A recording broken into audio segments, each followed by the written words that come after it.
Good evening, everyone. Today is December 19th, 2022. It's 7 p.m. here in the City Council chambers at City Hall. For the regular meeting of the City Council, I'll call the meeting to order and entertain a roll call, please. Beaufore. Here. Birgen. Here I am. Drenkow. Here. Kangas. Present. Myers. Here. Rathe. Present. Schneider. Here. Thank you very much. And we also have our guest council member for the month of December, Charlotte. Welcome back. We will move into Section C, the Pledge of Allegiance, please. I pledge allegiance to the flag of the United States of America and to the republic for which it stands, one nation, under God, indivisible, with liberty and justice for all.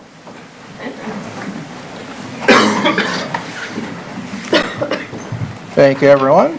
Moving to Section D, the approval of the agenda. I will move approval of the agenda as presented. Second. Motion by Drenkow, second by Birgen. Council discussion, if any. Hearing none, all in favor, say aye. Aye. Opposed, the same sign. Motion carries. Section E is the approval of the minutes. Entertain a motion to do so.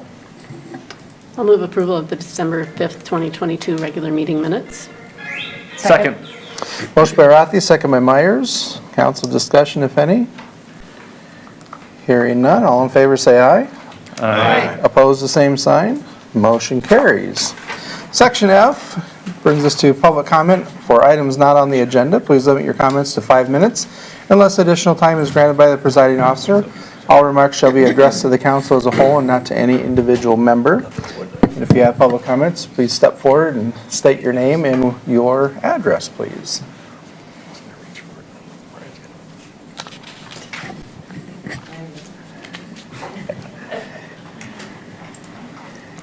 Okay. My name is Marva Scholl, and I'm from Reedland. And I've noticed on my internet that I get from the Sierra Club that your city council has not yet passed an objection to the CO2 pipeline. And I want to know why. The Bremer County Conservation Board has passed an objection. They sent it in. The Bremer County Nature Alliance Board has sent one in. The Board of Health has sent one in. The county supervisors. Owine has sent one in. The towns, Fairbank, Reedland. And I want to know why Waverly has not sent in an objection. It's quite a health hazard, this CO2 pipeline that's coming in. It's coming in north of Waverly. I think you should be concerned about the residents of Waverly. If that pipeline would rupture, it travels in 3.4 minutes, it'll go 1,300 feet. There's only shutoffs every 20 miles. The CO2 is going to be over 90%, and it's going to be at a 2,175 psi, which is twice any pipeline, CO2 pipeline, that is in working order today. There is no government regulations for this pipeline. The regulations they have for the pipeline, the CO2 pipeline, is under 90% and at half of that psi. I can't imagine, if that would rupture out here and the turnoff is like 20 miles away, how much of that gas is going to escape before they turn it off? Traveling at that, psi, it's going to be oozing out. It will cause asphyxiation, and in a few minutes it will cause death. It will suck the oxygen out. There will be no emergency vehicles that will run without oxygen, unless you have an electric vehicle. It escapes me why, with all the articles being written, I have, there's newspaper articles on it, why you are not acting on this.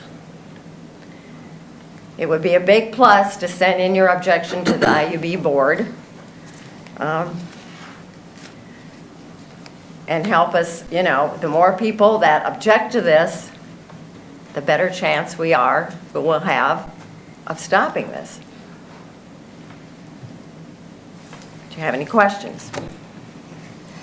Thank you for coming forward, Marva. With public comment, due to open meetings regulations, we can't deliberate, Can't discuss. tell. And Okay. unfortunately, that's, a council member may make a brief comment to it in their council comments at the end of the meeting. But I do appreciate your communication here and then Okay. also your email that you sent as well, so. Okay, thank you. Yep, thank you. Anyone else with public comments this evening? All right, we'll move forward to Section G, the consent calendar. The following items will be acted upon by voice vote on a single motion without separate discussion, unless someone from the council or public requests that a specific item be considered separately. Item 1 is a pay request from Farnsworth Group Incorporated for renovations at 117 First Street Northeast for $956.25. Item 2 is a pay request from Steege Construction Incorporated for Cedar River Park Baseball Softball Development, Phase 3, bid package number 2 for $30,059.90. Item 3 is a pay request from Gridor Construction Incorporated for Water Pollution Control Facility Improvements 2020 for $482,011.95. Item 4 is cash disbursements for November 2022. Item 5 is a special Class B retail native wine license for Teat Nursery. Item 6 is a Class C retail alcohol license for the Dirty Dog American Bar and Grill. Entertain a motion to approve the consent calendar. I will move approval of the consent calendar as read by the mayor. Second. Motion by Drenkow, second by Rathe. Council discussion, if any. Hearing none. All in favor, say aye. Aye. Opposed, the same sign. Motion carries. Brings us to Section H, regular business. Item number 1 is a Waverly Comprehensive Plan, Park and Open Space Plan, Bike and Pedestrian Plan, and Memorial Park Master Plan update from MSA. Now we got Mr. Jim Holtz and one of his colleagues with us this evening. Good evening. Is it okay if I plug in here? Certainly may. Thanks, Bill. Is this one plugged in right now? Maybe.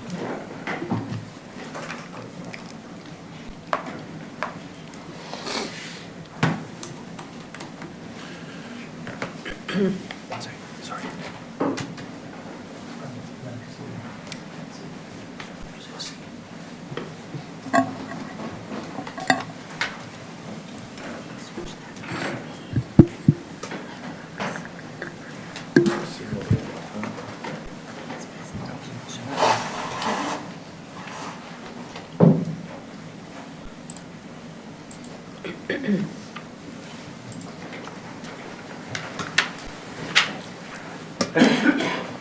Thank you much. And I will try to speak loudly, but if there's any trouble, just let me know and I'll speak louder. Chris Jansen with MSA Professional Services. Thanks for taking some time on your agenda this evening. We are kind of in the final stretch of looking at reviewing and adopting the 3 plans, the Waverly Comprehensive Plan, Bike and Pedestrian Trail Plan, and then the Park and Open Space Plan. And at some point, I'm going to get IT to fix that, sorry. So, just general, trying to not take too much time. Can you guys see? We can see on our. We can see it. I'm going to talk about overview of the planning process, kind of show where we're at, overview of the draft plans, a general overview, not diving into all of them, and a proposed project completion schedule, kind of update where we're at with that. And then, of course, any questions you have while I'm going through, feel free to let me know, or at the end I can answer either one. As I said, we have an engagement plan that kind of tied all 3 of these plans together, the comprehensive plan, the bike and pedestrian plan, the park and open space plan, which included a memorial park development concept. We are at the final stage in all 3 of these kind of processes, actually. So they all started with kind of a stage 1, and we've continually gone through the process, updating those with the community. For the last kind of quarter, we've done monthly updates. Project team meetings continue on a monthly basis. The online engagement platform that waverlyplanning.com has continued to be updated. Right now, there are the most up-to-date draft. They've been updated even since the meeting we had with Leisure Services last Thursday. So the most current drafts are up on that website. We had the last pop-up meeting in Oktoberfest, had a great turnout for that. We had a draft plans open house, again, great turnout on the 19th of October. So I think the last time I came and talked to you folks was August, late August, if I remember right. So just kind of an update of what's been going on since then, I guess. We've had Waverly Leisure Services meetings on in October, November, and December, most recently last Thursday night, to review both the parks and open space plan and the trails plan. And then we also have, we had a joint, we've called our kind of our joint workshop meetings between Board of Adjustment, Planning Commission, and the Economic Development Commission. We had one of those at the beginning of this month, and then we will follow up with one in January at their, prior to the P&Z meeting that evening on the 5th. As you can see tonight, City Council workshop, not so much a workshop as kind of an update, but again, happy to answer any questions.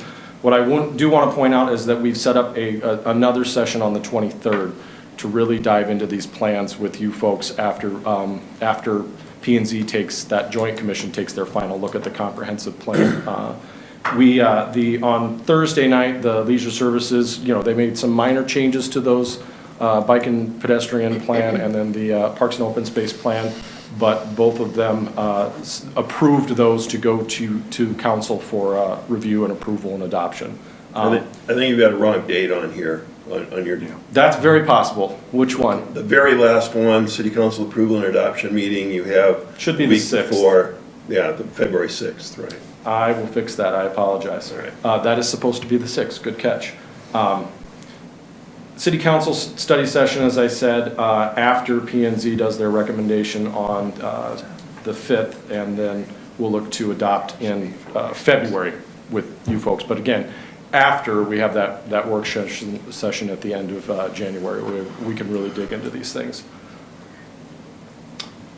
We've had a ton of community events as part of this process, which was fantastic. 3 pop-up meetings, basically 3 kind of open house meetings. We had a bunch of stakeholder interviews. We had great responses on the surveys through waverlyplanning.com. So there really has been some really great feedback and back and forth and redevelopment of the concepts as we've moved through from, I think we kind of came out with some initial things in March and went to the art walk just after that, and then had kind of our first joint meeting and our first community input workshop, and then have continued kind of through summer into the fall. So great turnout from the community in general. And again, all of that has been documented and continues to be updated on waverlyplanning.com, which if you went to the website right now, the first thing under there is the draft plan. So if there was anybody that was looking for that information, please steer them in that direction. It's right there, and it's the most current stuff. So jumping into the comprehensive plan, it has 12 chapters and an appendice at this point. It'll probably have a couple more appendices in that we will put all the survey results into that document, as well as just an appendice with the maps at the end, all of the maps that have been generated for the planning document. We started off with that joint commission really working on land use and talking about future land use, as that is one of the big components of the comprehensive plan. And as you can see here, there's some drafts these are from a few of the joint meetings and that first art walk where we just looked at your existing future land use plan for the comprehensive plan and talked about where we saw development going and where we saw there were going to be things that needed to be addressed over the next 20 years. What we've come up with is a new future land use plan, of course, and then new land use categories that correspond to those elements. So if you were diving into this document, this is a good place to start looking at, okay, here's the map that they've got, here's what they're talking about in terms of what those land use categories, which again, not zoning, but a future land use category, what those would look like. And then we put together a zoning compatibility matrix, which basically on the left side, you'll see those land use categories, and your zoning districts are on the columns basically, and it shows what's compatible. And those, like compatibility, we kind of define in there is something that should be like, yep, that if you've already gotten that rezoned, we would be fine with a building permit there. That is useful in that zoning classification or within that land use, or one of those, if somebody came with that rezoning request, you'd say, okay, that's a compatible use. You're next to another commercial use, you're behind one, whatever it is, within that future land use map, that's something. The partially compatible might be something that takes another level of review. Maybe it requires some more permitting, that type of thing, but it's generally something that would fit with some thought and some conditions or recommendations on how it might operate to not negatively impact the surrounding properties is kind of really where it goes to. And then the things that have nothing are, they're not a definite, no, but they're certainly not something that we would see as, you could put that there, no problem. That's not going to cause any fuss. And again, that's using those land use categories that we have defined in the plan as well as your current zoning classifications. We then dive into, we have our land use goals. Every section of that plan actually has goals and objectives in it that are clearly defined in each one of the sections, as well as kind of that snapshot, the existing conditions. And the thing we're working on right now with that joint commission is this implementation matrix. So right now it is, they are editing it as online, kind of all of them working on it together. It has the goals in there, it has the strategies in there, and we are working on those action steps. And what we want to do is not overload. We want to have a, kind of clear, these are the 2 actions we're going to take in the next few years, and have that continually updated. As you do that action, take it off, put something else in. Maybe it's an action that you look at it a year from now, and it's, wow, we just never got to that, or this didn't materialize, but we still have that goal in mind. We still have that objective. Let's change directions and find a new action and put some priority to that. So that will be, when you guys have your workshop in January, this will be completed and you'll be able to take a look at it. But we do anticipate that just like your map that gets reviewed as people come forward with different requests and that kind of thing, that this would also change on an annual basis based on continuing to chase after those goals and objectives. Any questions on the comp plan? Perfect. Parks and Recreation Plan. Again, this was reviewed by Leisure Services on Thursday night, and they made some minor changes, but we basically have 6 chapters there. We do introduction, parks, goals, objectives, and policies, the park needs and demands, recommendations, and then implementation. The introduction talks about why we're doing a plan, the importance of parks and rec and planning. We go through a description of each one of the parks, what's in them, what came out of the feedback in that people wanted to see in those parks is also in that section. So not only is it, here's the list of existing facilities, but here's what we heard from the general public about this particular park or this trail or this recreation facility. We dive into, and here's kind of showing that, just basically, here's where it's at, here's what it looks like, here's what we heard about it.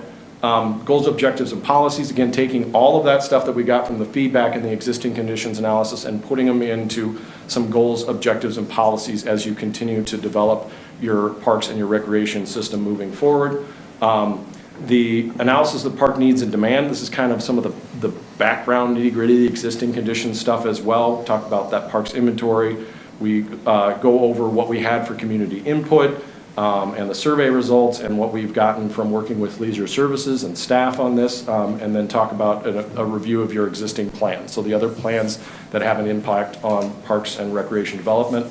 Then go into the recommendations. And again, it's set up similar to the comprehensive plan in that we try not to overload. You have a couple strategies for every goal, some big goals, and then you kind of divide it down, and then you get smaller from there, but not just this giant list of stuff to do, because we know that you guys do actively plan, and you're probably going to look at this stuff in another 5 years. So putting together 20 years worth of small things is not going to be as useful as some targeted actions that can be taken in the short term, the next year, 2 years, to that 3 to 5 year period. And then we talk about basically these are the methods that as you go through some of these park development, or we look at new, as Leisure Services looks to, well, we heard that we need to do this, or we know that we need to update this park. some of those things to think about as you go through those processes. Or if a new subdivision is proposed, like what do you go through to work on whether we need to have that, or is there something else that we can focus on in the system. Park system master plan, again, this is sort of the graphic representation of all the stuff that was in the previous chapter on a map scale. It has, you know, the recommended improvements to each one of the parks, as well as the just what was mentioned as outdated and might need to be addressed in terms of play equipment that was existing, and then also some areas to consider ball diamond expansion, and that would be in relation to Memorial Park and those fields there, and where some alternatives would be as that goes forward. And speaking of Memorial Park, this is where we have worked with staff and leisure services and the community and put together, this is the latest rendition that has been approved and going forward. Again, it has the pool, it has a natural playscape area, it has a performance area that is not, you know, that is kind of open, but also allows for some multi-use fields in the middle. We know that, so we had, a previous rendition of this had, you know, the specific kind of a clubhouse layout and that type of thing. And we know that you guys are taking that forward on kind of its own, on a different track. So we've just put in that area is there. And so that people can continue to see that in that light. And then that golf course, of course, the learning center. And there were adjustments. I think, you know, the first rendition of this had the pool in a way that might conflict with hole number 3 and people that are as good at golf as me, that sometimes it doesn't go exactly where I thought it wanted to. So we situated so that, you know, those two uses of this same space are not directly impacting one another. Any questions on the park system plan before I dive into the trails and pedestrian? Excellent. Okay, bicycle and pedestrian trail plan. One of the subs worked on this along with, so we had Councilman Hunziger that was a sub that worked on the pool design and went through a few sub. If you remember seeing those 3 concepts and then kind of down to one, they worked with us on that in the community, and tool design worked on this Waverly bicycle and pedestrian trail plan. Again, table of contents is similar to the other ones. These plans do have a different look to them because they are 3 separate documents. We didn't create one, you know, giant document because we know that you may update them, you may look at them in different realms, and they have a style all their own, which is what we had said we wanted to do from the beginning of this process. But table of contents wise, it's about the same. We start with the introduction, talk about why we're doing this, what's important about planning for these things. We go into a review of previous plans and the current conditions. So again, that existing conditions analysis and a review of what's already been done so that we can build on that and not try and recreate stuff that is working or has been in kind of is like, well, we wanted to do this for years. Well, if it's, let's vet it through the process, which we did, and then add it to this plan as well. Because maybe it is something that, you know, will get off the ground, but if it's still important, we want to make sure that we carry that forward into this process. Again, we came up, again, existing conditions, existing trails, sort of those existing corridors are all within there. Then moving into program policy, program planning and policy recommendations. So this is the adjustments to how these things are planned for, as well as the specifics of here's where we saw that there might be some potential projects or some priorities for concern. And there's an education piece to this about, again, why it's important, helps make some of those arguments as you're going forward, especially with, you know, tough decisions when it comes to budgeting or speaking with a developer about we need to get this easement because we have a plan, here it is, this trail's gonna go through, we need you to work with us on this. Those types of things, these plans are really useful for those discussions. As well as this toolbox, which I thought was great, and this is just one page of it, but it's a visual definition book, basically, of all the things that they talk about, the recommendations they went through, and have a picture and a description of what that is. Because there are a lot of these, they're jargony, I guess, for, you know, like if you deal with bike and pedestrian planning all the time, this would make perfect sense to you, but not everyone does. So we provide some of those definitions, similar to what we do in the future land use planning. You guys deal with it a lot. I deal with it a lot. Not the entire public has a great idea unless they've had to go through a rezoning process, or they've had to, try to expand a business, or have had a development come in next to them that they've been concerned about and want to know why is this happening? How does this work? Where can I interact with this? How can I impact this, whatever it is? We do a lot of that definitions, and I thought this toolbox was from them was a great way to do that. To get everybody on the same page through that education process, that we could have a discussion about these things, and it worked well as we went through this process. Infrastructure recommendations, again, they did recommendations for pedestrian infrastructure, as well as recommended bike and trail network. And as you look at this map, you'll notice that the trail lines for the future trails line up pretty well with our kind of concepts for street extensions and street network as it goes forward. The idea behind that is, we would expect to see, as you have seen in current development, as you expand, there's going to be an expansion of that trail system that is primarily at least driven by growth. There's opportunities to do some cost sharing for that type of stuff, but that it would be driven by growth. There's no sense in building a trail to nowhere at this point. Wait till there's something to go to. But we also identified some of those connectivity points within the community where we wanted to see trail connections or pedestrian corridor connections between existing areas that need to be safer or just need a better route, that type of thing. And then, of course, we talked about those bigger projects. The rail trail bridge was a big discussion point throughout this project, as well as Memorial Park, throughout all three of them, actually. And it's actually been a great process, because if I just came to a meeting with that future land use map, not all that many people are excited about it.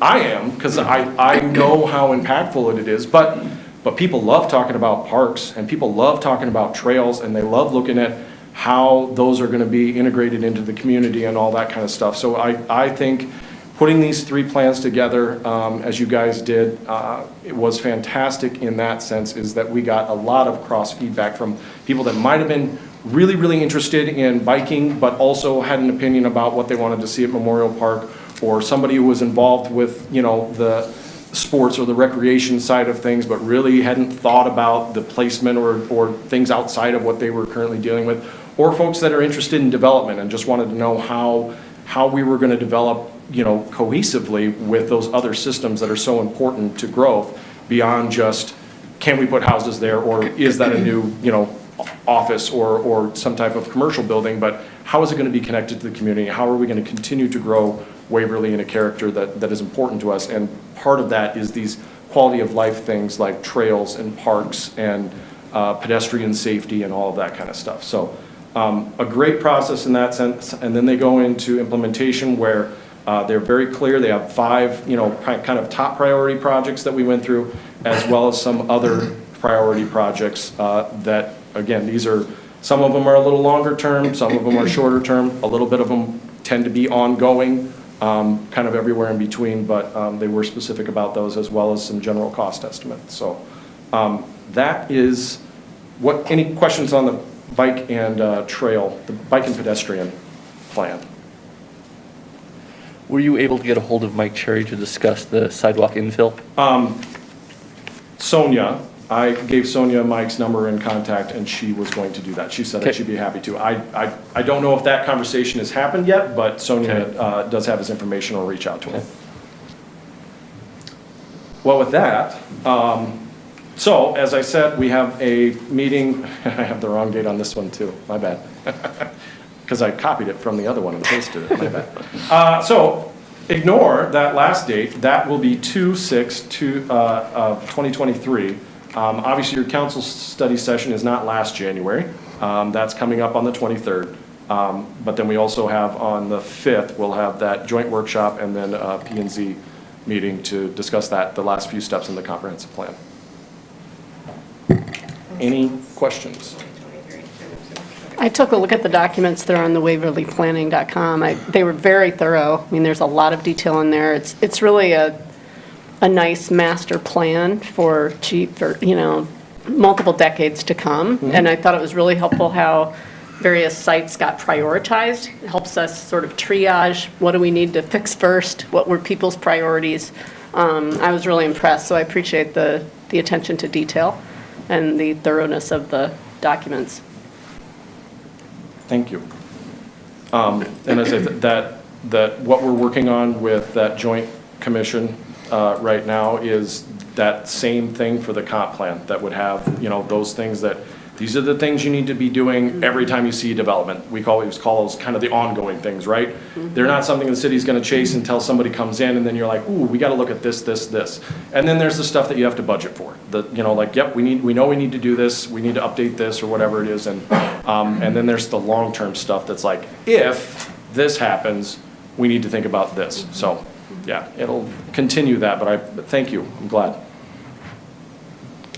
I would echo that and say, just seeing this tonight makes me really anxious to get my hands on it and be able to really study them, because it's exciting to see how you've pulled it all together. Thank you. Anything further?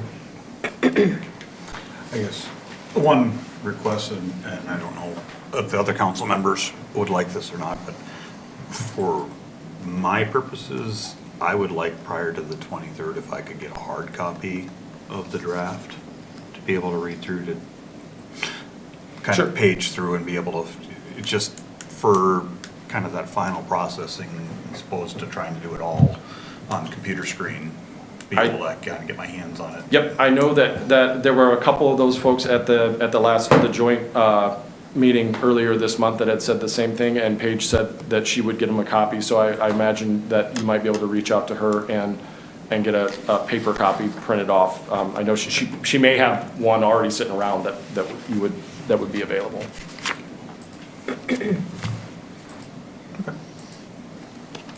All right. Thank you. Thank you. Thank you, Jim, for also being here. Move forward to item 2 under regular business. Resolution 22-173, series resolution authorizing and approving one or more loan agreements and credit agreements and providing for the issuance and securing the payments of an aggregate principal amount of not to exceed $1,360,000 taxable subordinate hospital revenue notes. Entertain a motion. I'll move approval of Resolution 22-173, series resolution authorizing and approving one or more loan agreements and credit agreements and providing for the issuance and securing the payment of an aggregate principal amount of not to exceed $1,360,000 taxable subordinate hospital revenue notes. Second. Motion by Drenkow, second by Birgen. Council discussion, if any? So this is just the hospital wants to do this, and because we sponsor them, we have to approve it? That's a fair way to say it, yeah. Okay. I don't know if Heidi has any comments. I hate to have you come here all the way for nothing, so. So you can stay as long as you want. Yeah, I mean, exactly. This is actually planned financing back 3 years ago when we started with our loan process. We just weren't able to get it wrapped up at the same time we did the USDA loan.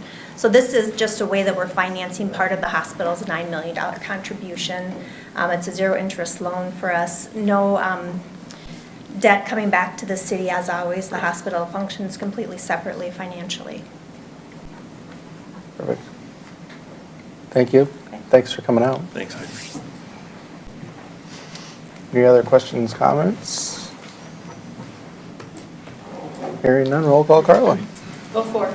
Yes. Birgen. Yes. Drenkow. Yes. Kangas. Yes. Myers. Yes. Rathe. Yes. Schneider. Yes. Vote is 7-0, nobody absent. Resolution 22-173 is approved. Item number 3 is the appointment of fire chief for 2023. Entertain a motion. Move to approve the appointment of fire chief for 2023. Second. Motion by Schneider, second by Rathe. For the public's interest, it's reappointing Mr. Bryce McKenzie, who's here with 3 other fellow officers of the department. I think, do you need to say anything? A quick rundown would be, quick rundown would be appreciated, sir, if you want. We got a great bunch of guys over there, and again, look forward to working with you guys this year, and yeah, exciting times again. There you go. Hopefully not too exciting. Right. Yeah. All right. Hearing nothing further, all in favor of the appointment, say aye. Aye. Opposed, the same sign. Motion carries. Congratulations, sir, and thank you all for your service. Item number 4, Resolution 22-168, approving the proposal to refurbish the 2001 Pierce Sabre pumper truck for the Waverly Fire Department. Entertain a motion. I'll move approval of Resolution 22-168, approving the proposal from Pierce for the refurbishment of the 2001 Pierce Sabre pumper truck at a cost not to exceed $125,000 from the City of Waverly fiscal year 2023-24 budget for the Waverly Fire Department. Second. Motion by Meyers, second by Beaufore. Council discussion. Got our representatives here to answer any questions there as well. So we're committing $125,000 for this, and the Rural Fire Board is committing the other $125,000. Have they committed that money yet, or is our vote taking place and then theirs follows up? We have met with them. We met them back in November for our rural board meeting with them, and we've addressed this with them, and they're aboard with it, so. Okay. So they're waiting for us to approve it as Right. opposed to we have to approve it and then they'll follow up. Yep, and so basically the big thing with it now is, we have to contract. We did it back in there, we did another walk around with the sales rep, kind of added a few things, did some storage changes and some some stuff into the truck. So we need to have a contract signed with them by January 5th. So that's why we kind of had to get this on board here, because they're eliminating this program. We were one of the last ones to get in it if you had a bid packet, because they're getting so far behind on their new trucks. So we're lucky to get to continue this program at the moment. So So what's our alternative if we don't do this price? about a base price of about $600,000 truck and 42 months to get it at least my at the gosh. moment. When will this be done if it goes through? Next year about this time. So about July, they'll come get it. Well, we have to deliver it up, they bring it back down. So about July, we'll send that up there to them. So it'll be out of commission for a few months. Yep. Is that going to cause problems for you all? No, we got a couple other ones, pumper trucks in there we'll just have to just do a little rearranging. Yeah. So how long does this extend the life of the truck Oh, then? another 25 years. Oh, wow. So, Okay. Yep.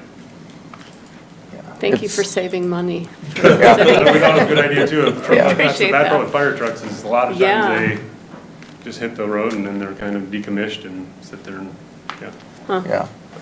That's great. The refurbs on these, as I've known it, you guys can attest to this, have been the way to go as long as you could.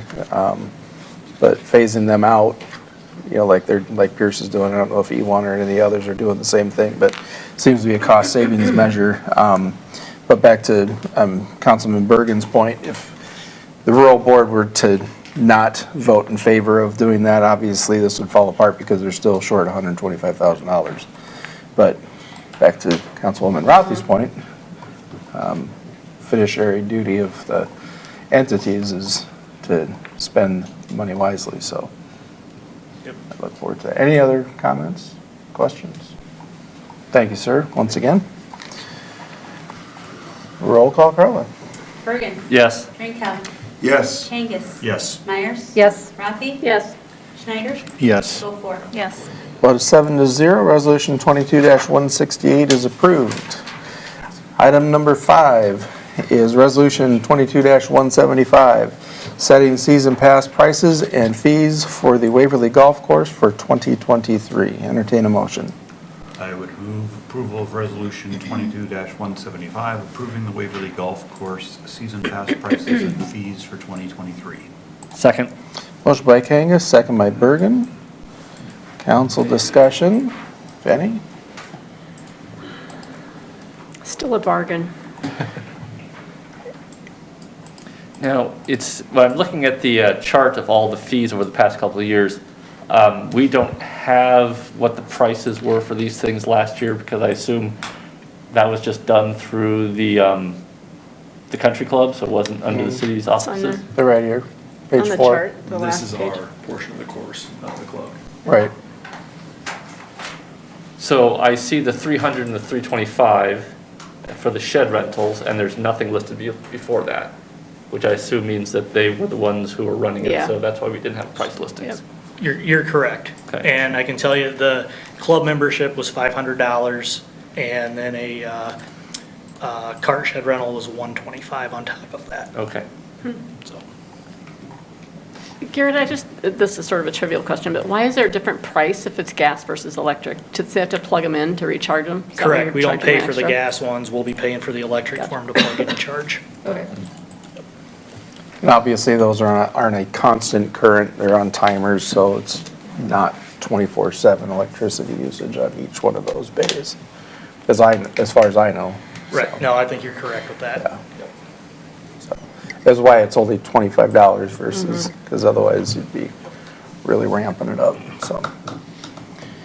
I'm just impressed, you know, I've not seen this chart before. I mean, I'm sure it's been out there before, but, you know, my son has gotten involved in golfing, and I'm pleased to see, you know, that it changed back in 2018 to implement or support youth golfers being able to get out on the course and play, hopefully respectfully amongst all the other golfers. That's my expectation of my son, but, you know, as we talk about learning center and all that kind of stuff. So I appreciate the pricing that is here, not only for my child, but all the others that are out there wanting to participate in a lifelong sport. The youth is the future for us. That's correct. For sure. It's been very nice having it, having it be a senior this year. It's a little bit like, shoot, I have to pay more for him now going forward. But all the years of cost savings, Yeah, I know. come We've on, had it quite- equalizes. good cost savings to this point, so So. it's been very nice. Anything else? I would just comment, as the council liaison to the golf commission, but as a non-golfer, I've been really impressed over the months that I've been involved in those meetings at how the golf commission and Jordan have been very creative and progressive and just forward-thinking, and I think that's really showing us good results. Sounds good. Thank you, sir. All right, thanks. Hearing nothing further, roll call, Carla. Drenkow. Yes. Kangas. Yes. Meyers. Yes? Rathe. Yes. Schneider. Yes. Beaufore. Yes. Birgen. Yes. Vote is 7-0. Resolution 22-175 is approved. Brings us to item number 6. Resolution 22-176, approving a contract with Waverly Golf Course and T-Snap LLC for services as described in the contract. Entertain a motion. I'll move approval of Resolution 22-176, approving an agreement with the Waverly Golf Course and T-Snap LLC for services described in the contract for annual installments of $8,100, beginning on January 1st, 2023. Second. Motion by Rathe, second by Beaufore. Council discussion. I guess I'd just like a little more explanation about what these are used for and if there's changes that you're going to make with the As in food what and the beverage. iPads are used for? Yeah. So that's everything that we have every time we take a charge, every time we do anything. So that's why we're going from, right now, we have 2 down in the pro shop. Okay. They have 2 up in the club currently, and then 1 for the beverage cart. Okay. And so that's where the combined 5 come in. So really what this is doing is, so obviously the club is using T-Snap right now as well. So it's kind of just combining the 2 contracts into one. But yeah, so for every transaction that we do up there, we need the iPad for. So this is our point of sale system? Correct. Yep, This will be used by the staff to make transactions? correct. Yeah. Yep. Thanks. Are the merchant fees all in that too, then, or how does that work? I'm sorry? Are the credit card fees all in that? The credit card fees are all involved in that. We pay, I believe it's a 3% fee back to them. Which is right in the market of what you're seeing across all those platforms, so. Okay, thank you, sir. Thank you. Hearing nothing further, Roll call, Carla. Kangas. Yes. Meyers. Yes. Rathe. Yes. Schneider. Yes. Beaufore. Yes. Birgen. Yes. Drenkow. Yes. Vote of 7-0, Resolution 22-176 is approved. Item 7 is Resolution 22-174, approving closing statement and final purchase price to be paid for the Waverly Golf and Country Club assets. Entertain a motion.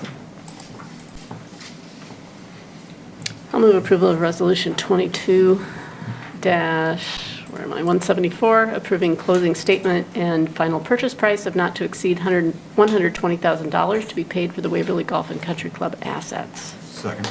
Motion by Rathe, second by Kangas. Council discussion. Can we get an explanation of how this number went up? Sure. Over the last several weeks, we were identifying the numbers that were going to go on the closing statement, and they didn't really add up very well based on what there was out to be paid. The actual payoffs were $2,400, some off because of the failure to calculate interest on their part. The closing costs actually were a little over $5,000, which we had identified up front for them, but I don't think that got all absorbed as far as what they had to do there. They did pay the first half taxes, so that would have been close to $7,000 had it not been, if they hadn't paid the first half taxes on time. Utility bills for Waverly Utilities are going to be somewhere between $1,500 and $2,000. That's the normal for the previous month. Mid-American Energy, the gas and electric, or gas, not electric, that's a cost that is, I think, at $800 or more. State and federal employment taxes are above $2,000, and the accounting firm that's been doing their work will need to get paid to send out all the W-2s and to do all the remaining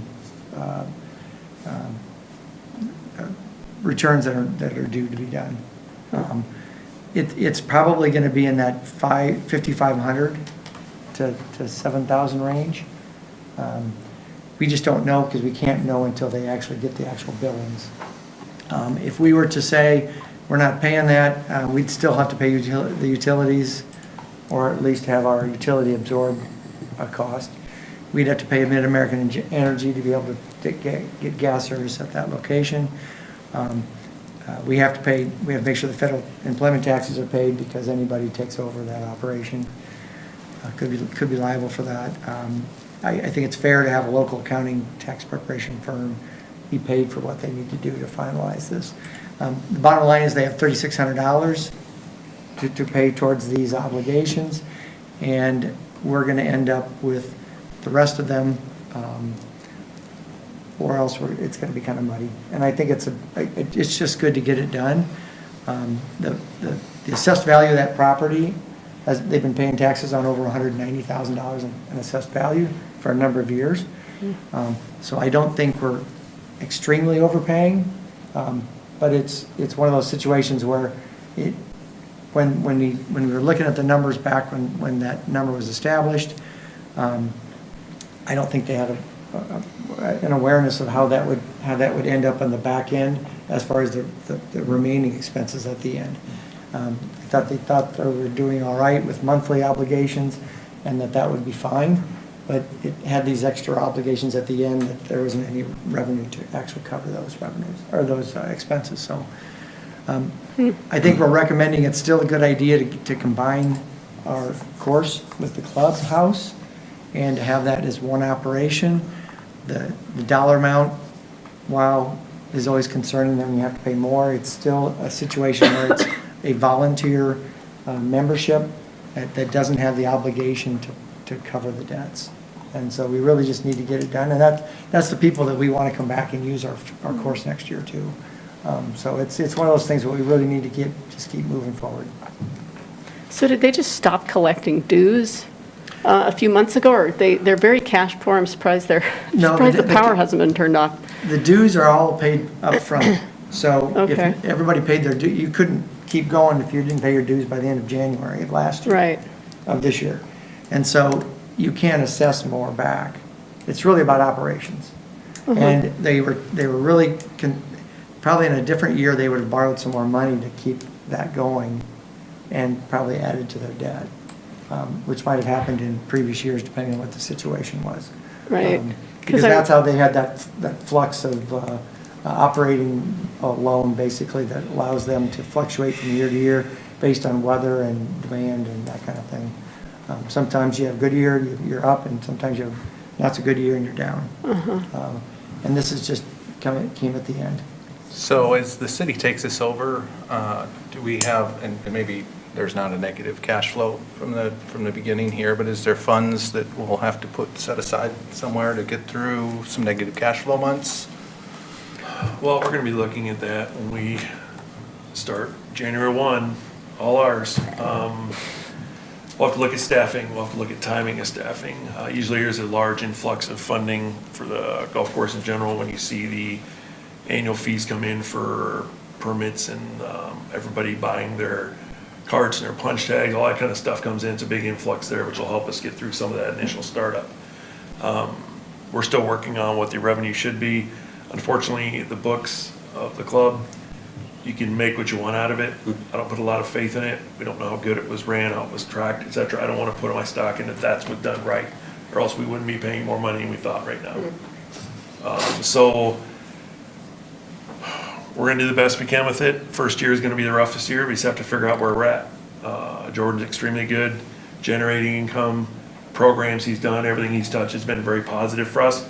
We at least have a broader scale to do it now on the entire course versus just our piece of it. So there will be some upfront. We're gonna try and offset it with the revenue that's coming in. But you'll see it in the May amendment, because we'll have to bring that forward, both revenue and expenditures, till June 30th. And we'll have that estimate. But first year will be a big learning year, and that's kind of what we're gonna try and figure out going forward. Can we be successful in this situation? Do we have to make adjustments of our own? It's gonna be a pretty good learning curve. But again, Jordan has done this for a year or so with the club prior to being full-time with us. He's got good knowledge of what it is not. I think we can do better, and that's what we're gonna try and do going forward.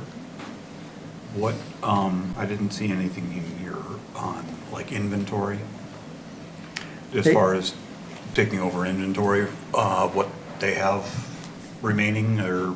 There wasn't any food or alcohol inventory, and we would wouldn't not want to take want that it. over anyway. Okay. Because unless you're, I mean, it's, you know, you can only keep it so long. Well, that's kind of what I was wondering, particularly like the alcohol inventory, if they've got liquor bottles or whatever that are. We didn't want to know how they disposed of that, because that's not something that's pretty well controlled, and I'm not sure that, how they did it, but I didn't want to ask. We wanna start nice, fresh and clean, and not worry about any of that. That's theirs to deal with. We will deal with our own going forward. That'll be our upfront cost to get reloaded and started, so, Okay. yep. So they left the furnishings and As far as tables, we know, chairs? I think it's all still there, so it should be. So we'll be looking at things from locks and camera, I mean, we'll be taking care of all that as well, so there'll be a little upfront cost of that to get secured and ready. And we're just excited and ready to go, so we're trying to figure this out as we kind of move forward. You'll see a lot of it in the budget, we'll have that hammered out by the end of January for you guys to see what we're predicting for the next year, and then as we enter into the first part of this year, finishing it out, the amendment, like I said.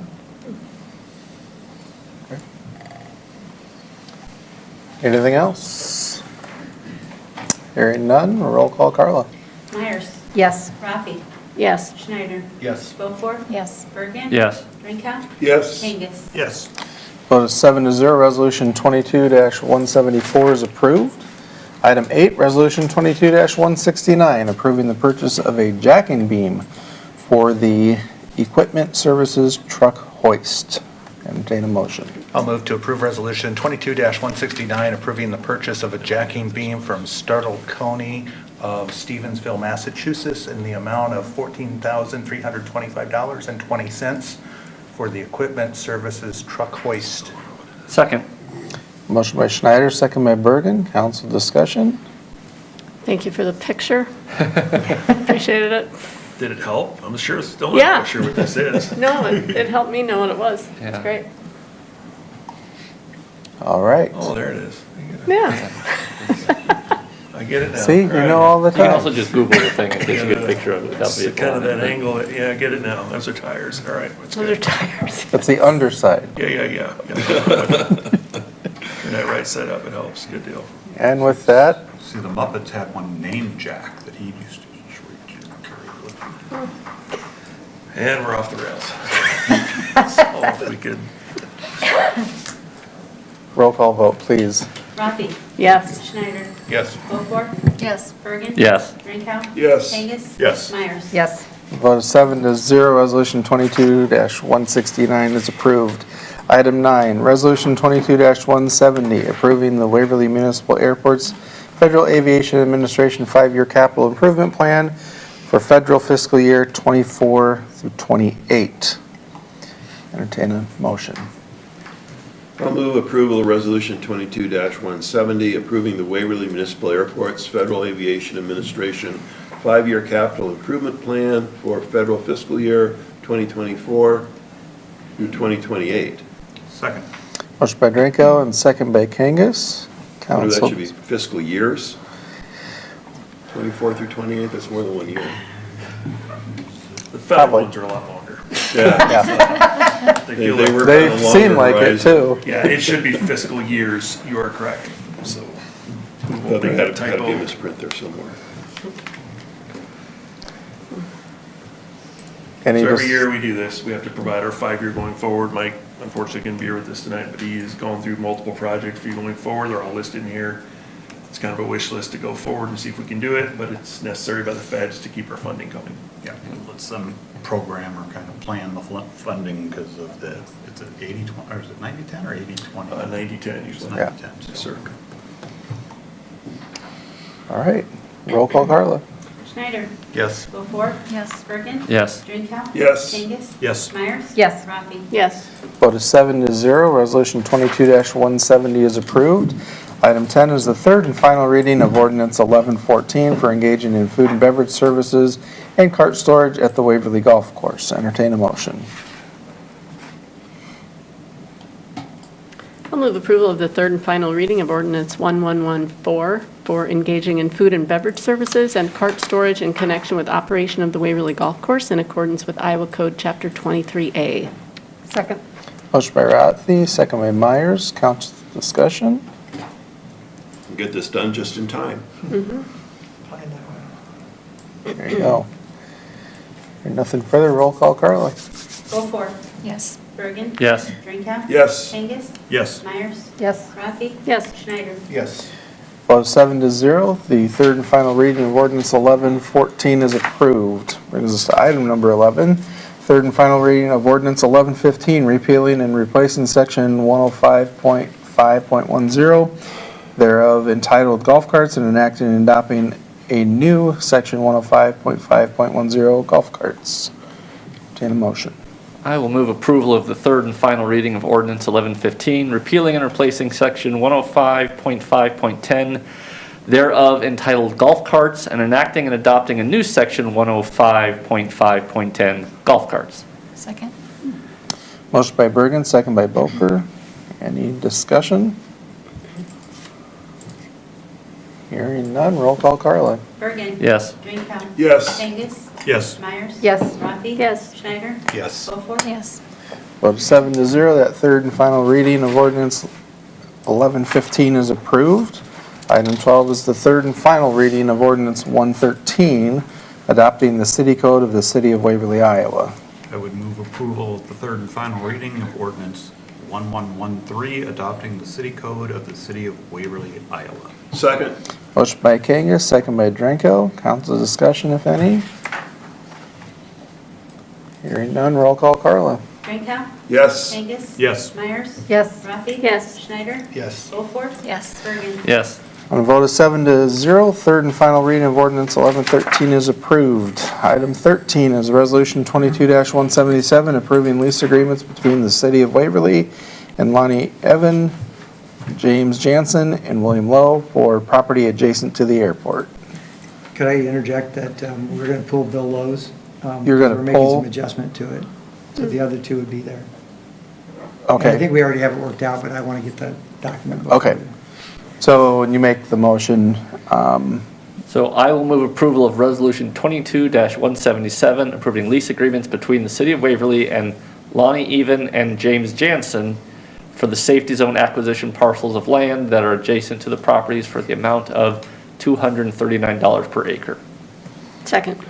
Motion by Birgen, second by Rathe. Council discussion, if any. Hearing none, roll call, Carla. Kangas. Yes. Meyers. Yes. Rathe. Yes. Schneider. Yes. Beaufore. Yes. Bergen. Yes. Drenkow. Yes. Vote is 7-0, resolution 22-177 is approved. Item 14 is resolution 22-171. Adopting 2 final assessment schedules for nuisance abatement expenses and confirming and levying the assessments. I'll move approval of Resolution 22-171, adopting 2 final assessment schedules for nuisance abatement expenses and confirming and levying the assessments. Second. Motion by Rathe, second by Birgen. Council discussion, if any. What was the nature of the nuisance? This is how we recoup nuisance expenses that we incur to clean things up. So it was like weeds or property, like Right. clutter on the property or? Kind of both, yeah. Okay. So I guess I'm kind of surprised that we don't see more of these. Is there a lot more intervention that happens before this comes to us? We probably go after the worst case, or the ones that are the most difficult to get people cooperating. Many times people will do some effort, and as long as they're making some effort as they go along, we kind of wait and help them along, push them along a little bit. And if they're not doing anything, then we do this method. And is Paige the staff person now who's going to be? Yes, Paige is the In charge of that. nuisance enforcement officer, yes. Anything further? Hearing none, roll call, Carla. Meyers. Yes. Rathe. Yes. Schneider. Yes. Beaufore. Yes. Bergen. Yes. Drenkow. Yes. Kangas. Yes. Vote is 7-0. Resolution 22-171 is approved. Item 15 is Resolution 22-172, approving debt certification by the Finance Manager to the Bremer County Auditor for the West Waverly Urban Renewal Plan. Entertain a motion.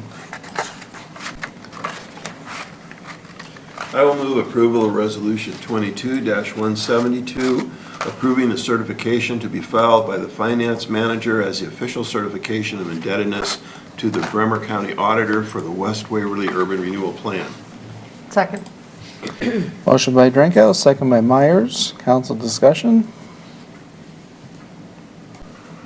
Hearing none, roll call, Carla. Rathe. Yes. Schneider. Yes. Beaufore. Yes. Bergen. Yes. Drenkow. Yes. Kangas. Yes. Meyers. Yes. Vote is 7-0. Resolution 22-172 is approved. Brings us to item number 16. Discussion of the 117 First Street Northeast Building renovations. Mr. Bronner. Yeah, I'm sure you've been kind of curious where we're at, what's been going on over there. Gave you all the reports we could find to give you. Bottom line is, they're not great. Our borings did not come out very well, as expected. It's 100 and some year old concrete. And so we've been kind of trying to work through some scenarios, some options, and just to give you kind of an update, because it has been a while, and we're not voting necessarily tonight, because there's still some things we want to try to work forward on. But when you look at a building like that, you know, we've had the discussions from Farnsworth about bringing in somebody to help remodel the outside, pointing the roof, the doors, everything, take it back to its historic nature where it was. And it was a reasonable number, in my opinion, thinking that's fine. We had it budgeted as a possibility. And then we looked at the seawall and the walls in the water and the part around the hydro buildings. Those estimates came back a little more substantial than we'd anticipated. They're about $2 million plus. And you're looking at basically removing that concrete on the water side, bracing, repouring, having to carve out part of the river, dry it, get in there and be able to do some of that. The hard part is, you could simply say, let's just demolish it then. Well, it's not so simple either. If you recall, the hydroelectric building, where the hydros were removed, is actually hooked onto the inflatable dam. So that can't be taken out. That has to be left, whether it's the foundation and you would build something on top of it if you remove what else is there, or you leave that building as it is, renovate the inside to fill in the cavern below where the water is still coming through. None of that is inexpensive to do. That as well could push 1.8 to almost 2 million by itself. Because you still have to fix some of that wall that's on that building that sits there, which is part of the problem in the first place. Then you have to look at, if we remove the tail race, which is one thing I would like to get some consensus on allowing us to do, so we can coordinate it with the DOT project to remove the bridge and replace it. That's the ideal time to have somebody already in there doing work in the river, to go all the way up the river and take out that wall, the trees, the debris, everything gets piled through there, and clean that all up, because we don't need the wall anymore without the hydro units. And it is also deteriorating, it's also failing, it has cracks and pieces missing. But unfortunately, somebody decided that was historic, and it's on the National Historic Registry. So we will have to work towards trying to figure out how to get that wall out of there by the time the bridge comes out next fall, and try and time it so that maybe the contractor that's doing that work would have an opportunity to bid on this work, most efficient use of time, mobilization costs, et cetera. So at a minimum, we would like to have that going forward. The rest of the building, we're not really sure what exactly we're gonna do with it right now. For those of you that haven't been in it, anytime you'd like to go down in the belly of this thing, go underground and see the cavern that sits there, the bridge pier holding up the building from 100 years ago, it's something you wanna see. It's impressive, but it's scary too down there. What happens to that cavern? What happens to that piece there? How much do you leave in the ground? How much do you take out of the ground? None of that is free, and it's expensive to do some of that work. So we're really struggling with what to do next. I know some individuals that do this kind of work, they like to do downtown renovations. We're gonna try to get them this information as well, I'm sure they've seen worse, and determine if they see a vision for what this could be going forward. Because you're really at the point where you start to weigh out the options that we have. It may cost you as much to repair the seawall part to keep the building and renovate it as it is to tear it down. The big question will be the cost of renovating the building, do you do it or not? So if you remove it, we still have to look at the shoreline as it goes up towards almost a big 6 and down the patio area. That water will now start to hit that shoreline instead of the deteriorating seawall that's also 100 years old. So we would be looking at riprap, looking at erosion mats. We've talked to the engineers to help shore up that shoreline to keep it from eroding. And so, unfortunately, there's no simple answer. Nothing that you want to do or are going to want to do going forward is going to be inexpensive. It's going to cost 7 figures, regardless of what we do, no matter what. The other side of demolition is we must move the controls that are in the dam room and put them into the building we're going to keep. You can imagine moving something that size, the air compressors, that, again, not free. But we have to preserve that or the dam becomes basically useless. We have to have the controls. So all that is kind of what we've been wrestling with for these months and months that we've been trying to work through something to bring to you. We just wish it was better and simpler and more direct, that this is the route to go. And so we've provided everything we can, from the agenda memos to the estimates, the best that we can figure out. I mean, you walk through that, it's not a small building to take down. It's gonna be some effort to get that done. And the other thing we've been looking at, then if you look at the parking lot between that building and City Hall, it's got a nice curve in the parking lot. Well, you can't leave that and take the building out. That parking lot has to be removed back how far to level it off if you take it out.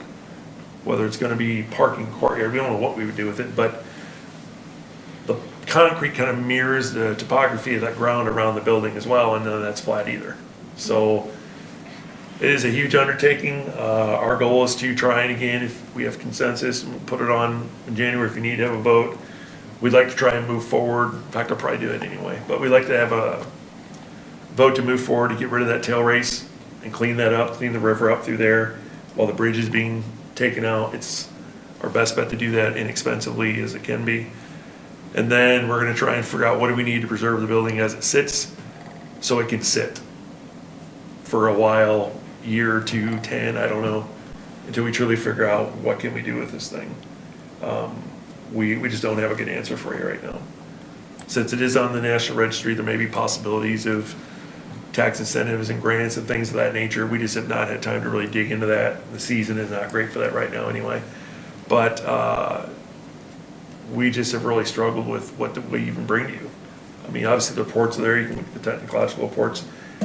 It's just not good.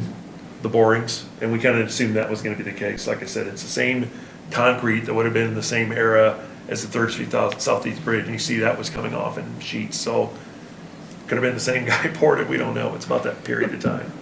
So we're gonna keep working through it to kind of see what else we can bring to you, but I'll actually put something on January 9th to have a formal vote to ask you to let us take that tail race out and at least clean up the river and all the debris that's gone with it, because otherwise, when they replace that bridge, because the tail race is there, they're gonna take the pier and cut it off the same height as the tail race, and that's gonna stay there. Because they're not gonna wanna take that out either and separate out that tail race, so we just didn't clean up that whole river part coming through there, so we don't get the volunteer trees and the sandbars and the rock and everything is deposited through there, because it's gonna obstruct the view eventually. Those trees are getting big enough now, they're starting to appear over the street as you look out, and eventually you won't be able to see the river as they continue to grow, so. If we're gonna do it, we'd like to get that done. We're getting estimates right now to see what that would take to remove that, but I gotta believe it won't be as much as you would think. If somebody's already in the river dozing out part of that concrete, you're just gonna take a right and head upstream and take it out. And to have somebody come in specifically to do that, to have to crib the river to dry it, et cetera, the mobilization cost is significant. So we're hoping to partner in with whatever that can be. We cannot do it as a joint project with DOT because of the historical registry. It has to be a separate project that we do. The timing can coincide, but we can't have them do it for us, and we pay that share. We kind of found that out a few months ago, that was not possible, so we're trying to work through with them to get some estimates from companies gonna do this, and we'll continue to fine tune our numbers, but as you look through what we've provided you, you can make your own assertion of what it is. It's just not good, at least financially as we sit, so I'm happy to try and answer any questions you have or foster any more discussion. We just want to kind of give you this is all we have so far on it. There's a lot of material in there to look at, and those are the best numbers we can give you today. So, questions, comments? When, I would assume that when work was started on the movie theater building, Yes. that there was some engineering work done on that wall, and that is okay. We don't have, but the same issues on that building are not the ones that we've got on ours. That wall's got some issues too. If you look down the river, we had WHKS, had some guys in there looking. There's concrete, and there's a lot of rebar sticking out in the water where there used to be concrete. Since the river is so low now, it's visible, and we can see it, and that's an issue that's gonna have to be addressed. Not by us necessarily, but when the bridge project is done, shore up that shoreline as well, that's also gonna have to be looked at. So it has similar erosion issues as that bridge and that tail race compact that water and kind of force it through. I think it's eroding more, so if anything, that tail race will help to alleviate that pressure along those shorelines. Well, that was my second question, is removing that tail race, is that going to make any change to the water flow that's going to impact anything downstream? It should open it up where we are, but not necessarily anything downstream. By the time it gets past the bridge and it starts to open up and it's already dissipated, we're gonna have it happen earlier. So you may see a little more sediment closer to the 117 building there instead of further down by the bridge where it eliminates the tail race part. But there could be some impact there, but you know, a nice little beach will form. I mean, let's put an umbrella up, let's make some lemonade. I just want to make sure the turtles have some place to beach. We'll make sure they have somewhere to beach, Right. yes. We'll relocate them if necessary.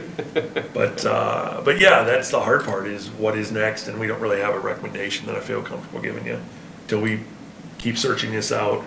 And so we'll try and get some numbers for the tail race issue, bring that to you January 9th. January 9th is gonna be a big agenda, I'll just tell you right now. I did have a question about that building as well. You bet. So, you had mentioned that it can sit for a while. Is there kind of a time clock on that, though? Is the building sitting there getting worse? And does that also limit options as far as what you can do with it if it sits longer?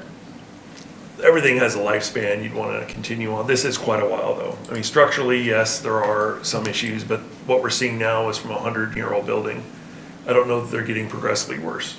And that's where we're going to monitor. We're already checking the foundation, it's leveling. We're seeing if it's gotten worse or not. Engineers did borings right next to the foundation work. It's one of the reports here. I think it's okay. There is bedrock there. They're trying to figure out how to take pressure off it at some point in time. That was another option if it was to be preserved, was put micro piles in to hold it and help brace it on that south and west side. So yeah, it can sit for a little while. It's not gonna get much worse, it's not gonna get better, obviously, but, it'll give us some time to figure out, one, what can we do with it, if anything? Two, where does it fit within the rest of the projects that, MSA presented tonight, all the things we're wanting to work and go forward. There's only so much money that can be done and figured out and paid for, grants, et cetera. Everybody likes to think grants are gonna do it. They've dried up a lot. Grants are not as prevalent as you think they are out there. And even the big federal money coming is not coming to cities our size. It's going to the metro, which is a rural community on the nationwide scale. Des Moines is rural. We're not getting that kind of money. Unless it goes to a COG, we don't have a whole lot of chance to get some of that, but we'll keep trying. So we're gonna try and keep monitoring the building, see if there's any other issues that come forward. But yeah, at some point, I'd say within the next 12 to 18 months, we're gonna have a definite plan of what's happening with this. We're either doing something or we're taking it down. We just don't really have a good idea right now. Yeah, it's not in the same condition as the old WPC dome building. No. That was a couple taps and it was on the ground and. Well, parts of the ceiling were starting to fall, Right. the spalling, it was kind of a. But bad eventually, situation. if you don't maintain it to a certain degree, Yeah, it's gonna got have a a leak failure. in the roof, it's got windows, but that's why we're not using it anymore either. And we park vehicles in there to keep the snow off them. That's about the extent of the use right now. Maybe once a year we'll have a plant sale in there. I mean, it's just not a building we're using for that reason too. We need to do a lot of renovation if we're gonna keep it. But, the scariest part was if we don't keep it, you start digging in what that's gonna cost. That's a lot of money. Even a hydro building, if you go in there, do not go in there. When they took the hydro units out, there's a hole in the ground. You're looking down 20 feet, there's water rolling through there, and you're thinking, well, that's gotta stop eventually. We gotta somehow stop that, so it stops going through there. Is that gravel and flowable mortar? Is it, I don't know. I just know it's $200,000-300,000 we're estimating to get that to stop and fill that in. Because it's such a huge area, you can't leave it open like that. So all that is trying to be factored in and looked at, but none of it is, I'll say none of it's positive, it's just, we just don't know. And the worst is we don't know what we don't know. There may be more yet that we're not even aware of. So we've done all we can with the sampling, you've got the reports, we've done everything we can to figure out what is and is not.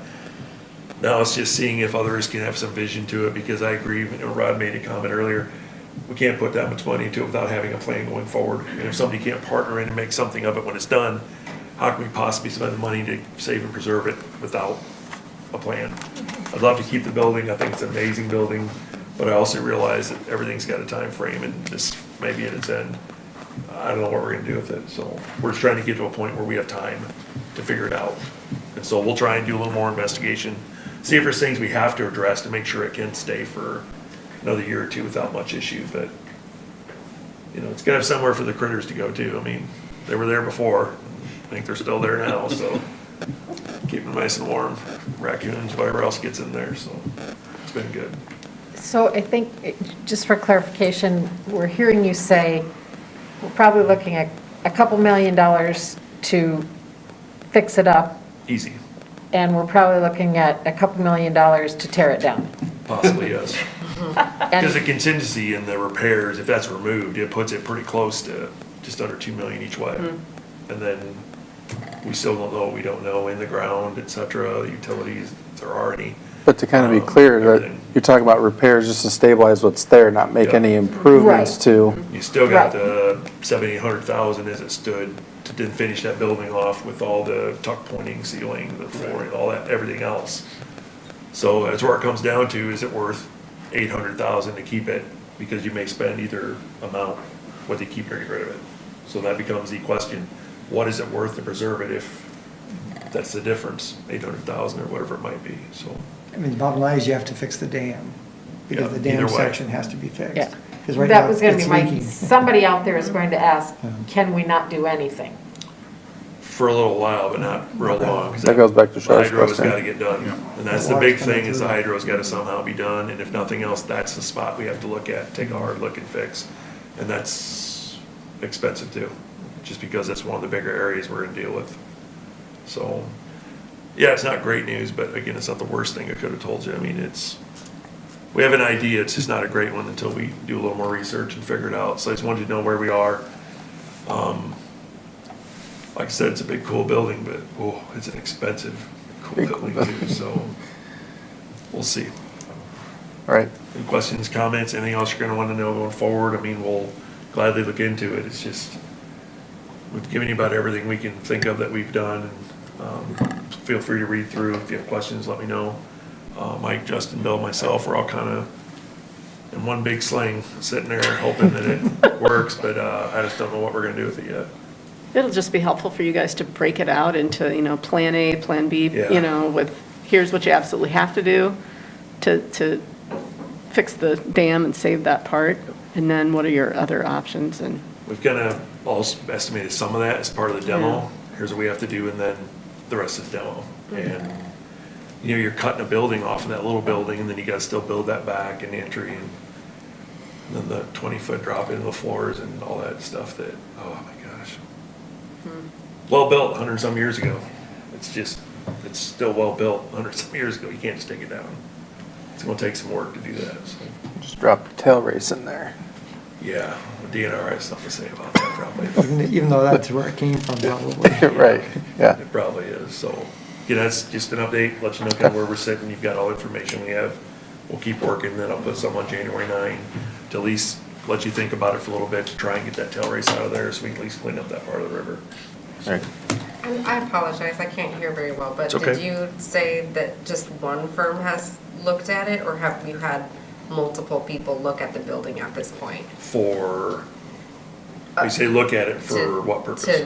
For ideas on how you can go about fixing it. We had an engineering firm who has also a structural engineering wing that came in to identify how could this still be Is preserved. that something that the city has contractually, or could we look and get a second opinion, or? We can spend another 70, 80,000, get another opinion, but I'd rather just stay with the one we already spent the money on. And because I trust our engineer as well, we've looked at it, always looked at it. We actually paid them to go and do the research and the reports on it, and it's all coming back to kind of where we thought it was. It's very limited. It's trying to shore up that foundation to take the pressure off the settling. And then we have tuck pointing bids. There's not a lot of people that tuck point something that big and that old. And then even the block windows are limited. Nobody really does those anymore. There's aftermarket you can do, and even the clay tile replacement. Nobody really does that. There's a handful. So the hard part is the historic preservation of it is limited by the number of firms that even do that work anymore. And to get them, it's nobody local. They're gonna have to come in, and so that's been the part that Farnsworth has worked on to really get an estimate. They did a lot of work in that part to renovate it. But now we're getting into the estimates on the concrete, and we can do what we can do to bore in and see what's behind it, but it still doesn't tell you till you take it out. And then you know. It's like any kind of remodel, you take the wall off, now you know what's behind it. You can assume a lot, but until we start tearing it apart, we still don't know what we're gonna get into completely. But I know there's a lot of people, there's a lot of people that are excited about what it could be, but at the point that we're at right now is the engineering of the suitability for the structure to be used at all, along with the geotechnical. So we're not quite, I believe, to what you're actually inquiring about as far as the specific use plan of the building to, ideas of, could this be a merchant space or? Oh, I guess more specifically, just like, not necessarily what it could be used for, but like just how the structure itself could become stabilized. Okay, I got you. Yeah, I trust the firm that's done it. They've worked a lot on that building, and the inside, the outside. They've had guys below with us down in the Indiana Jones part, which The divers. divers have been in, taking underwater core samples. I mean, it's been worked over as much as we can, from the samples into the ground, to the walls, to all of it. And a lot of these guys, what they do, the structural side of it. Those are So- subcontractors doing that Yep. work. Right. About the best comparison might be with Third Street Green Bridge, was we attempted to try to find different possibilities for what we could do with it, and ultimately what it came down to was, as we got into borings on some of the things, that it just was not going to, we would have to totally redo everything, because the foundations, the piers were gone. And then sometimes you get into the situation where you're doing another study in just hopes of finding some glimmer of, at the end of the tunnel, that this is gonna be feasible, and you just want an honest, report, so. Yeah, I wish it was better and easier. Like I said, this is where we're sitting right now. So we'll keep pushing forward, try and get you more information when we can. All right, thank you, sir, for that update. Thanks for everybody's engagement as well. Section I, reports from boards and commissions, 4 of them there. The monthly financial report of November 2022, the Airport Commission minutes of November 10th, 2022, Bremer Waverly Law Enforcement Board minutes of November 14th, 2022, and the Civil Service Commission minutes of December 9th, 2022, all received into the record. Brings us to staff updates, section J, Mr. Bronner. Yes, sir, I think we have a brief update for Justin. Okay. Holiday season's upon us. Just want to let you know the recycling, or the garbage route on Friday is now collected on Thursday. Monday is now collected on Tuesday for the garbage and recycling. And then Monday, January 2nd, garbage will be collected January 3rd. So I get a lot of questions on that, want to update everyone. Recycling center is also closed from the 23rd to the 26th following city holidays. We are starting the December 29th through January 11th, the free curbside collection of the real Christmas trees, wreaths, and garlands. But all decorations must be removed. So we'll just be patrolling town whenever we get a chance and picking those up. And we did have a couple of reminders on recycling with switching to automated trucks. The gift wrap is not recyclable, just needs to go in the garbage. Cardboard tubes from gift wrap are recyclable. You can include those in there.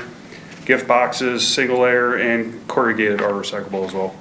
And then Christmas lights can be dropped off and at the recycling center as well. We've had quite a few calls on those. They magically don't work all of a sudden.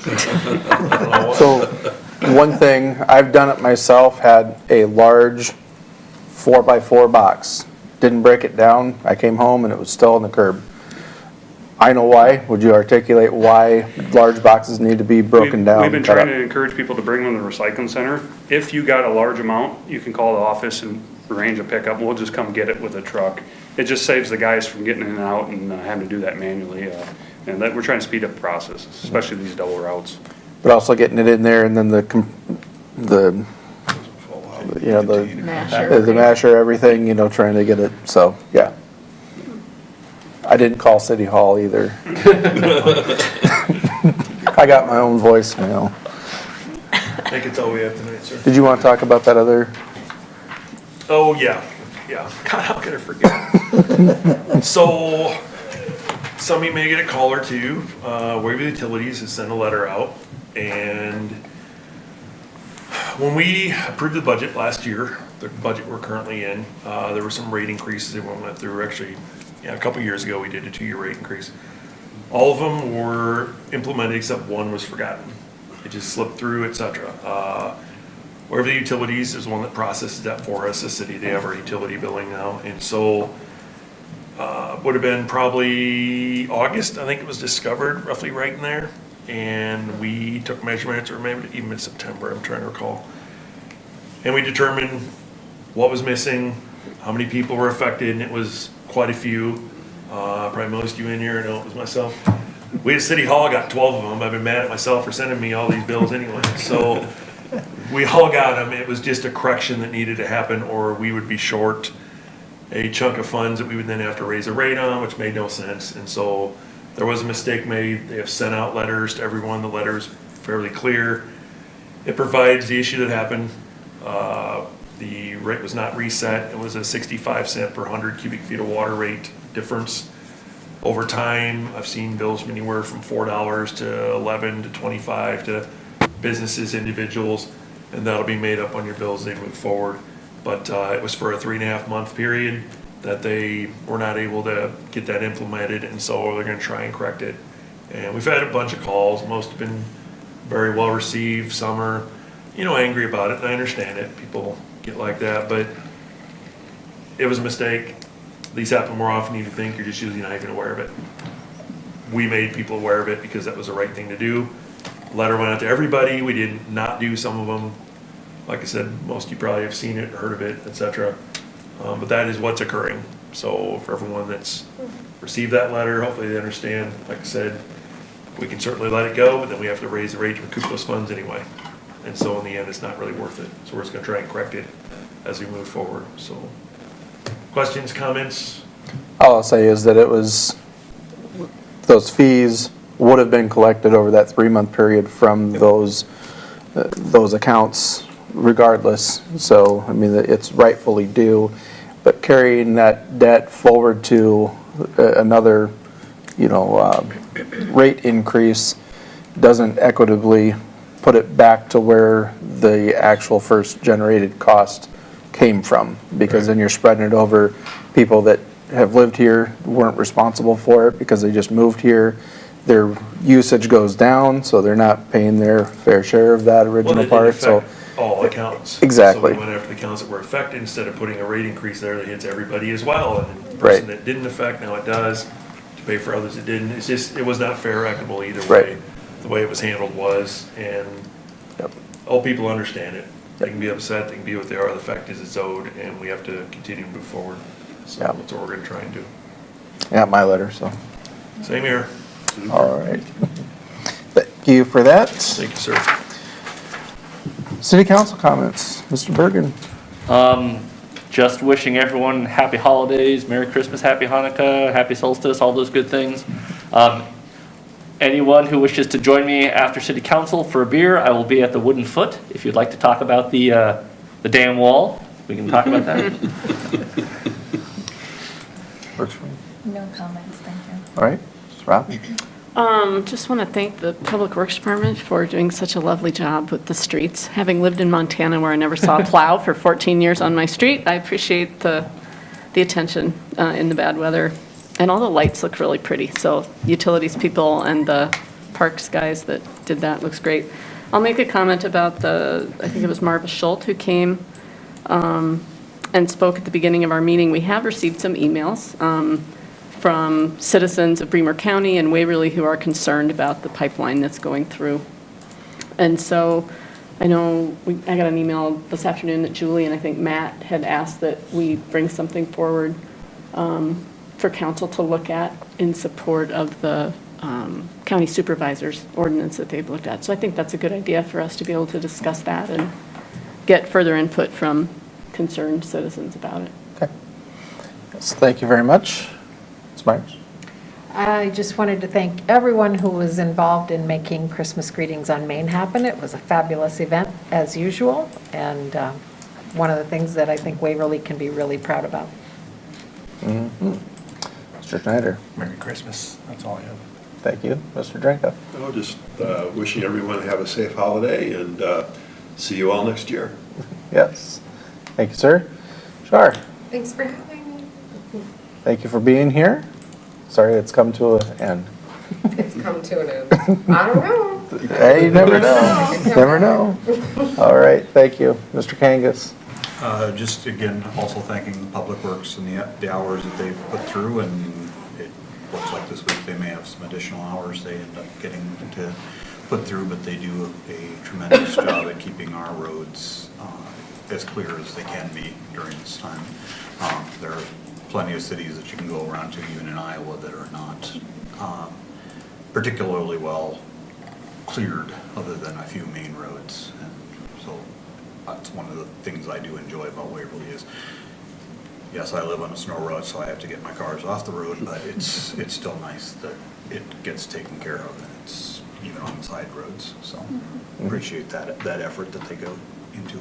The other question I had for Justin is, have we ever thought about going through like a plow naming contest like some of these other places do in states or stuff? That could be kind of a fun civic engagement thing to Name the vehicles. Some of our plows. Put the He's googly eyes smiling, on but I'm them. not sure he's thinking happy thoughts about that. Yeah, there actually are some states and some countries have it where they actually have like the GPS trackers on the plows where they are, and so that the plows are named so you can actually go online and see where the plows are. Like Santa. Yeah. Well, I've seen Mac and Sterling.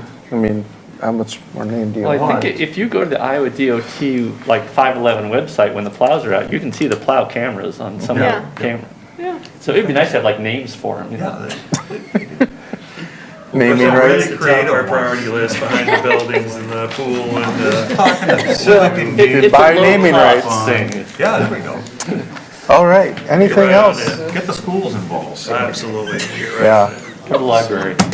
I got names for a few of them, they just keep breaking down. So. It's a family show, though. It is. Gonna need them soon. All right, thank you. I've got a couple things here for the council, just as I've got you captive here.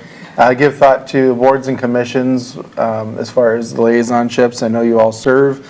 However, we've gotten rid of at least two boards and commissions. So just looking at that equal spread, I didn't want to upset the apple cart mid-course. So look through and see what you have. Maybe I can ask Carla to send that out, mass, just the list, so that everybody can see what everybody is without having to go and pull up each board and commission online.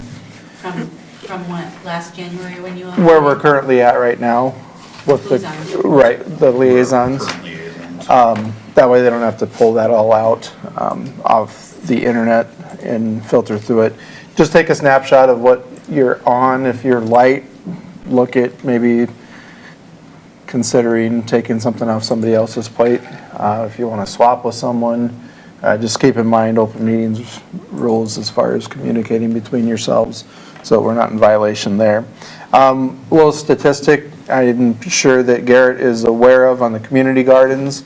They had kind of done a snapshot on the pounds of specific produce and everything. Estimated that actual market cost of that weight, and I can't remember the actual weight again. 14,000 pounds equaled $20,000 worth of produce. So when you put a dollar amount to it, that's fairly substantial going to the food bank. So with that, just Merry Christmas, Happy New Year.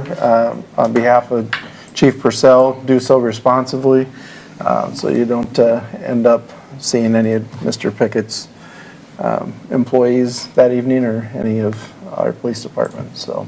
You remember the fireworks ordinance? Yes, Right. Thank you, Rad. So Almost forgot that. fireworks on New Year's Eve only. Keep that in mind. But Merry Christmas, Happy New Year to everyone. And with that, I'll entertain a motion to adjourn. Move we adjourn. Second. Motion by Kangas, second by Meyers. All in favor, say aye. Aye. Opposed? Don't say anything. Thank you. We're adjourned. And our next